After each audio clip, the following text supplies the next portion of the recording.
Mga kabunyog, mga kababayan, saan man pumpanig kayo ng mundo, nasa Pilipinas man po kayo o nasa labas ng bansa, anong oras man po ninyo ito pinapanood ngayon? Mga kabunyog, mga kababayan, umaga man po, tanghali, hapon, gabi, muli po ang ating pong pagbati ng magandang araw, Pilipinas at mundo. So mga kabunyog, mga kababayan, ito, parang napapansin ko, ah, coordinated ang propaganda ng mga DDS tungkol dito sa kanilang di umano'y malaking rally sa July 20. Napapansin ko parang may linuluto itong naiiba. May binabalak na kung ano itong mga DDS. Bakit natin nasasabing ganun? Eh kasi lahat ng mga vloggers yun ang bino-broadcast eh. Tapos yung SMNI naglabas ng kanilang poster oh. Ayan oh. Designated survivor. Change is coming. Oh, SMNI yan. So ibig sabihin, kung yan yung kanilang pinapalaganap ngayon, tapos itong malaking rally sa NCR sa July 20, 2024. Hala, people power na ba?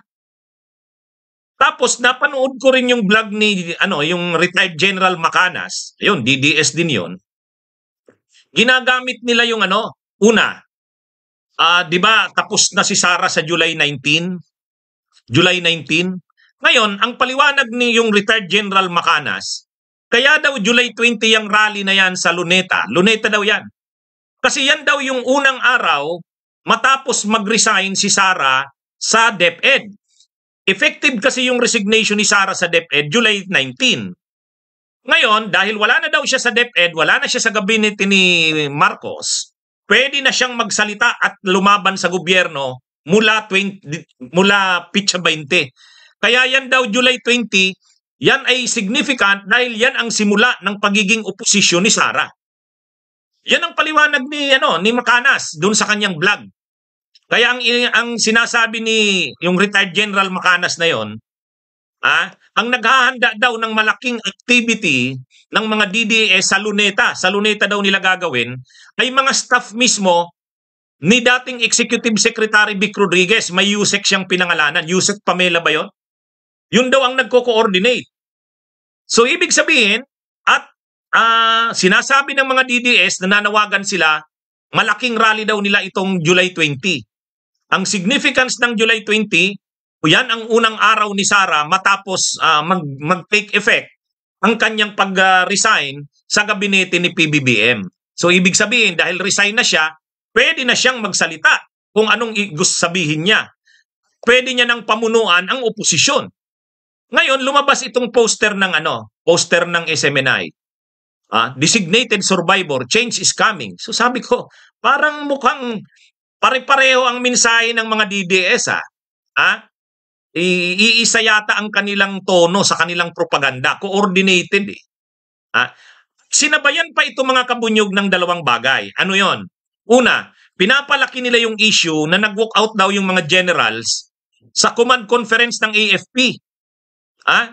Pinapalaki nila yung issue na yan.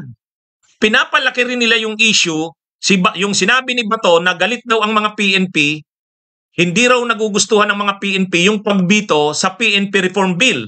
So anong lumalabas dito mga kabunyog? Parang ginagatungan, parang ina-agitate ang AFP at ang PNP. Ina-agitate ang AFP, ang ginagamit yung sinasabing nag-walk out ang mga generals sa command conference. Ina-agitate ang PNP doon sa issue ng di umano'y galit ang mga PNP dahil yung proposed, yung PNP Reform Bill daw ni Bato ay binito ni Marcos. O yun. Pangalawa ngayon, kumakalat itong rally sa Luneta. Parang iba-ibang mga anggulo, parang magko-culminate siya sa isang malaking rally sa July 20 doon daw sa Luneta. Ang sinasabi nila, pungunahan daw ito ni Sara. Anyway, abangan natin. Abangan natin. Atat na talaga itong mga itong mga DDS na mapatalsik si Marcos, mailuklok si Sara. Talagang nila matagal na nilang ang tawag diyan, pinoproject pinaproject, ano? Matagal na lang project yan na gusto talaga nilang mapatalsik na si Marcos, at si Sara na ang may lukluk. Kasi yun ang nakikita nila, yan ang nakikita nilang solusyon sa problema ni Kibuloy. Yan ang nakikita nilang solusyon sa problema ni Bongo, ni Duterte. Lahat ng nangyayari ngayon sa kampo ng Duterte, masusolusyonan daw yan pag si Sara na ang naupo. Kaya ang sinasabi nila, hindi ito na dapat ang pinakahuling sona ng presidente ng Pilipinas na si Marcos Jr. Yun ang kanilang ano. Kaya pag tiningnan natin ngayon, mukhang coordinated eh. Mukhang coordinated mga kabunyog. Ako may nasisense, may natutunugan akong may binabalak itong mga DDS dyan sa July 20 na yan. Pero ano pa man ang gawin nila, sa tingin ko hindi naman magtatagumpay yan. Wala naman yan, wala namang people support. Tulad nito, malaking rally in CR sa July 20, 2024. Hala, people power na ba? Paano mo masasabing people power? Hindi nga ang tao wala. Hindi, ang people power, people. Kung sila lang na mga DDS yan, iilan lang yan. Wala naman sila na halos ngayong mass base. Wala yan. Parang bawat may nakikita silang rason, may nakita nga akong retired Brigadier General daw yon. Dilyon ba yon? Dilyon. Ang sabi nun, yung retired Brigadier General, ano daw siya? Kini-question niya yung kailangan daw ng transparency doon sa 20 million na gastos dyan sa pagkain sa SONA. Totoo naman yun. Talagang magarbo naman yung 20 million sa pagkain sa SONA. Pero ginagamit na issue nitong mga DDS para i-agitate ang AFP, ang PNP at ang mga tao. Ang tanong, ma-agitate naman kaya nila ang AFP at PNP? At ang tao naman kaya, sumama naman kaya sa kanila? Duda ako. Kasi sirang-sira na rin ang Duterte. Wala na, hindi na sila katulad nung dati na may talagang malakas pang pwersa. Mayroon pa rin natitira, pero hindi na kasing lakas nung dati. Kaya nangangarap sila ng gising kung mapapatalsik si Marcos sa pamamagitan ng mga yan. Kahit pa anong gawin nila, hindi mangyayari yan. Hindi mangyayari. Sila-sila lang yan. Sila-sila lang. At sila-sila, hindi naman sapat na ang number nila, ang bilang nila, ang suporta nila, wala na. Lalangawin yan. Sigurado ako, lalangawin yung rally. Luneta pa ang napili nila. Luneta? Kung nandun na naman ngayon, sigurado dyan, mga vloggers ng DDS.